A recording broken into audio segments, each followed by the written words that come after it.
नमस्कार दोस्तों। आज की इस नए वीडियो में आप लोगों का एक बार फिर से स्वागत है। दोस्तों, आशा करता हूं कि आप लोगों ने थंबनेल को ध्यान से देखा है। दोस्तों, थंबनेल पर आपने पाया होगा कि बांग्लादेश भी अब हमसे आगे निकल गया या बांग्लादेश भी हमसे अब आगे है। और दोस्तों, क्यों इस वक्त भारत और बांग्लादेश के जो जीडीपी है, पर कैपिटा जीडीपी है, उसकी ओर सभी का ध्यान आकर्षित हो रखा है। इन सभी बातों को हम आज की इस वीडियो में जानने वाले हैं। तो चलिए दोस्तों, आज के इस वीडियो को शुरू करते हैं। दोस्तों, हाल में ही इंटरनेशनल मॉनेटरी फंड यानी कि आईएमएफ उसके द्वारा एक लेटेस्ट डेटा अपडेट किया गया, रिलीज किया गया है, जिसमें उन्होंने प्रोजेक्ट किया है, उन्होंने बताया है, उन्होंने अनुमान लगाया है कि भारत का जीडीपी 10% का एक कॉन्ट्रैक्शन देखने को मिलेगा भारत के जीडीपी में आने वाले टाइम में। उन्होंने एक ऐसा ही डेटा रिलीज किया था कुछ महीने पहले, जिसमें उन्होंने प्रेडिक्ट किया था कि भारत का जीडीपी 4.5% से कॉन्ट्रैक्शन देखने को मिलेगा। बट अब जो उनका लेटेस्ट डेटा है उसमें इसका डबल प्रेडिक्ट किया गया है, यानी कि 4.5 की जगह अब 10% का कॉन्ट्रैक्शन देखने को मिलेगा जीडीपी में। वहीं हमारे देश में जो विपक्षी पार्टी हैं, ऑपोजिशन लीडर है, उनका दावा है कि 10% से ज़्यादा भी कॉन्ट्रैक्शन देखने को मिल सकता है। दोस्तों, आईएमएफ की तरफ से जो ये डेटा आया है शार्प कॉन्ट्रैक्शन को लेकर, 10% का जो हमारे जीडीपी में कॉन्ट्रैक्शन होने वाला है, उस ओर तो सभी का ध्यान गया ही है। बट उसके अलावा आईएमएफ द्वारा रिलीज किया गया डेटा, जो लेटेस्ट डेटा है, उसमें एक और ऐसी चीज़ है जिसकी ओर सबसे ज़्यादा लोगों का ध्यान गया है, और वो है बांग्लादेश को लेकर। दोस्तों, बांग्लादेश को लेकर एक न्यूज़ आया है कि अब जो एवरेज इनकम है, पर कैपिटा इनकम है एक बांग्लादेशी का, वो भारत से ज़्यादा हो चुका है। यानी कि प्रति व्यक्ति आय एक बांग्लादेशी नागरिक वहाँ पे जितना कमाता है, अब वो हमसे ज़्यादा कमा रहा है। इसका मतलब ये हुआ कि अगर हम कंपेयर करें भारत और बांग्लादेश में, तो वो हमसे अमीर हो गए हैं। प्रति व्यक्ति आय में वो हमसे आगे निकल चुके हैं। दोस्तों, टिपिकली होता क्या है कि जब हम किसी दो कंट्रीज को कंपेयर करते हैं जीडीपी को लेकर, तो हम जीडीपी ग्रोथ रेट और एब्सोल्यूट जीडीपी की बात करते हैं। पर कैपिटा जीडीपी या पर कैपिटा इनकम की हम उतनी बात नहीं करते हैं। अगर हमको दो कंट्री को जीडीपी को लेकर अगर हमको कंपेयर करना है, तो हम उसका जीडीपी का ग्रोथ रेट देखेंगे पिछले कुछ सालों का, कि किस रेट पर वो बढ़ रहा है, और पूरा जो एक एब्सोल्यूट जीडीपी है उसकी क्या वैल्यू है। तो अगर हम इंडिपेंडेंस के बाद से हम बात करें, तो इन दोनों ही चीज़ पर, यानी कि जीडीपी ग्रोथ रेट की बात करें या एब्सोल्यूट जीडीपी की बात करें, इंडिया का जो इकॉनमी था, मतलब है, वो बांग्लादेश से बेटर ही रहा है।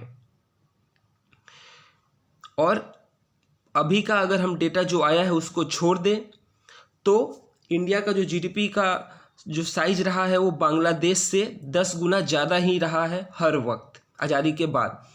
तो अब इसमें मान सकते हैं कि बांग्लादेश का जब फॉर्मेशन हुआ है, हम उसके बाद की ही बात कर रहे हैं। और जिस रेट पे बांग्लादेश का जीडीपी ग्रोथ रेट था, उससे कहीं ज़्यादा हमारा रहता था। लेकिन दोस्तों, जब हम बात करते हैं पर कैपिटा इनकम, तो उसमें हम उस कंट्री के पॉपुलेशन को भी इंक्लूड करते हैं।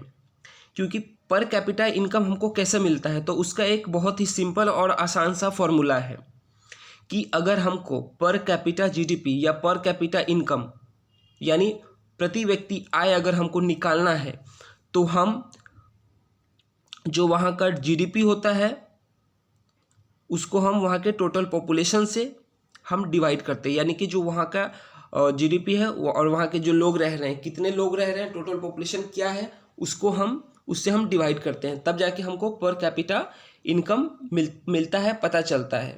तो यानी कि पर कैपिटा इनकम के जब हम बात करते हैं, तो हम वहाँ के पॉपुलेशन की भी बात करते हैं। अब दोस्तों, ये एक दिन में नहीं हुआ है। अगर हम बांग्लादेश के इकॉनमी को देखें, तो 2004 के बाद से ही जो उनका जीडीपी का ग्रोथ रेट रहा है वो काफ़ी अच्छा रहा है।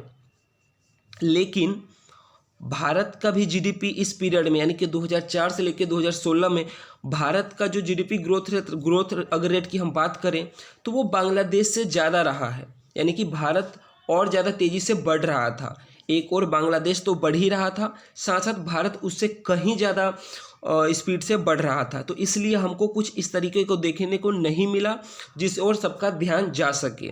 लेकिन 2017 और उसके बाद भारत का जो ग्रोथ रेट रहा है वो एक्सेलरेट किया, घटा है शार्पली। जबकि वहीं दूसरी ओर बांग्लादेश 2004 से जो उनका बढ़ोतरी हो रहा है, ग्रोथ रेट बढ़ रहा है, वो और भी ज़्यादा फास्ट बढ़ा है। और जिसकी वजह से आपको ये चौंकाने वाला डेटा जो अभी हम इस वीडियो में डिस्कस कर रहे हैं वो जानने को मिला है। और अगर इस 15 साल की हम बात करें तो इकॉनमी से अगर हम हटके भी बात करें तो बांग्लादेश का जो पॉपुलेशन बढ़ने का जो रेट था वो 18% था, वही भारत का 21%। यानी कि इस 15 साल के पीरियड में भारत का पॉपुलेशन कहीं ज़्यादा तेज़ी से बढ़ा है अगर हम कंपेयर करें बांग्लादेश से। और 17 के बाद भारत का जो जीडीपी का ग्रोथ रेट था वो घटा है। तो आप देख सकते हैं कि अगर हम पर कैपिटा इनकम निकालेंगे तो उसमें पॉपुलेशन की भी बात करते हैं तो भारत का पॉपुलेशन बांग्लादेश के मुकाबले कहीं ज़्यादा तेज़ी से बढ़ रहा है, बांग्लादेश का पॉपुलेशन भारत के मुकाबले कम बढ़ रहा है, और जीडीपी उनका लगातार बढ़ता जा रहा है, जो ग्रोथ रेट है वो बढ़ता जा रहा है। तो ये भी एक वजह है कि आज हमको पर कैपिटा इनकम में बांग्लादेश हमसे आगे दिख रहा है।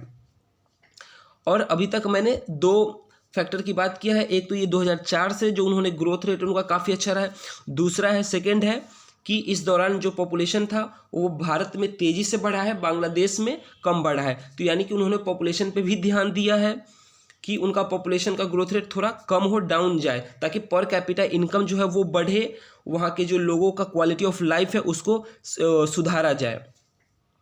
और इन दोनों इफेक्ट को अगर हम कंबाइन कर दें तो उसी का असर पर कैपिटा जीडीपी या पर कैपिटा इनकम पे दिखता है।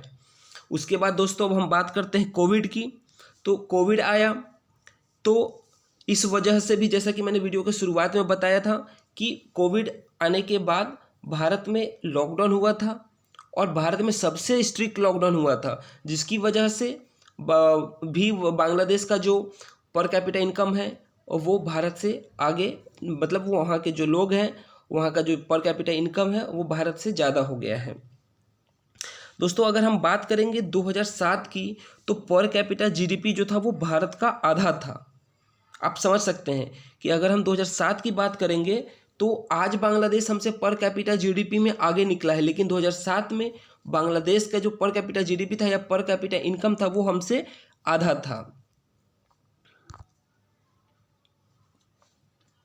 और दोस्तों अभी मैंने कहा कि जो मोस्ट इमीडिएट फैक्टर है, एक तो फैक्टर पॉपुलेशन को लेके था, दूसरा था कि 2004 से बांग्लादेश का जो जीडीपी ग्रोथ रेट है वो काफ़ी ज़्यादा फास्ट है, और तीसरा भी मैंने कुछ देर पहले ही आपको बताया कि वो कोविड-19 का इम्पैक्ट भी देखने को मिला है इकॉनमी पे, भारत के इकॉनमी पे।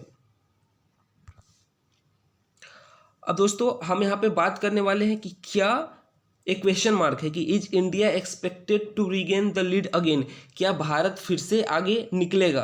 तो इसमें आईएमएफ ने आंसर दिया है कि हाँ, भारत जो है वो नेक्स्ट ईयर मतलब थोड़ा सा उसका जो ग्रोथ रेट है वो बढ़ेगा और ज़्यादा चांस है कि वो बांग्लादेश से आगे निकल जाए। लेकिन क्योंकि दोस्तों मैंने वीडियो की शुरुआत में आपको ये भी बताया था कि जो इकोनॉमिस्ट हैं उन्होंने ये प्रेडिक्ट कर रखा है कि बांग्लादेश का जो पर कैपिटा जीडीपी या पर कैपिटा इनकम है वो आने वाले टाइम में परमानेंटली भारत से वो आगे निकलने वाले हैं, और वो साल है 2025। और ये कैसे प्रिडिक्ट किया गया है? क्योंकि 2004 के बाद से ही बांग्लादेश का जो जीडीपी ग्रोथ रेट है वो काफ़ी बढ़िया है, और हाल के दिनों में उन्होंने अपने एक्सपोर्ट को भी काफ़ी ज़्यादा बढ़ाया है, जिस वजह से उनका जीडीपी ग्रोथ रेट भी काफ़ी तेज़ी से बढ़ रहा है। तो 2025 वो साल होगा, यानी कि आज से 5 साल बाद, जब वहाँ के लोग हमसे परमानेंटली, मतलब पर कैपिटा इनकम जो होगा वहाँ के लोगों का हमसे ज़्यादा हो जाएगा। अभी फ़िलहाल वो कुछ वक्त के लिए हमसे आगे निकले हैं। नेक्स्ट ईयर मोस्ट लाइकली है कि हम लोग उनसे आगे निकलेंगे, बट क्योंकि उनका जो ग्रोथ रेट है वो हमसे ज़्यादा है और वो उसको मेंटेन कर रहे हैं, वहीं दूसरी ओर 2017 के बाद से हमारा जो ग्रोथ रेट रहा है वो डी एक्सेलरेट हुआ है, और जिस वजह से 2025 का जब साल आएगा तो फिर वो हम लोगों से वो आगे निकल जाएंगे। दोस्तों इंडिया के लिए यहाँ पे काफ़ी ज़्यादा आप कह सकते हैं कि एक कंसर्निंग इशू है ये, क्योंकि सिर्फ बांग्लादेश ही नहीं, भूटान, मालदीव ऐसे कंट्री जो हैं जो हमारे सामने बहुत छोटे कंट्री हैं, बट वहाँ के भी लोगों का जो पर कैपिटा इनकम है वो हमसे ज़्यादा है। तो दोस्तों यहाँ पे जो इंडियन गवर्नमेंट है उसको स्टेप्स लेने पड़ेंगे जिससे कि इस चीज़ को सुधारा जा सके। तो दोस्तों ये वीडियो कैसा लगा आप कमेंट करके बताएं। आशा करता हूँ कि वीडियो पसंद आया है। वीडियो को ज़्यादा लाइक कीजिए, शेयर कीजिए, और चैनल को अब तक सब्सक्राइब नहीं किए तो चैनल को सब्सक्राइब कीजिए।